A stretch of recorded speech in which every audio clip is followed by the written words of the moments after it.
please.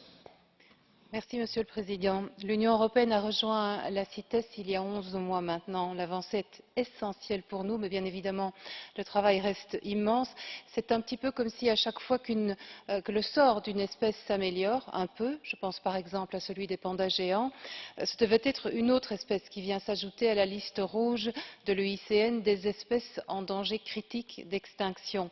C'est le cas maintenant du grand gorille de l'Est qui est victime d'un braconnage intense au Congo. Il est aujourd'hui, et ce sont les organisations qui le disent, à un pas de la disparition.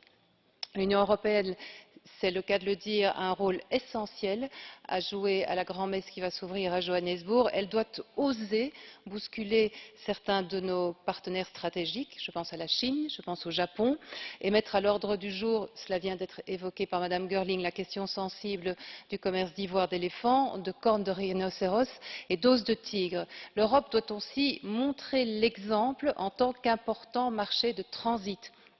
Et je suis ravie que cette question ait été soulignée parmi les priorités par notre rapporteur et par le commissaire aussi. Il est inadmissible que les trafiquants à ces trafics criminels n'encourent dans certains pays de l'Union, chez nous donc, que des peines minimales, amende de 15 000 € maximum dans certains États membres, alors que la corne de rhinocéros sur le marché noir peut atteindre 50 000 €.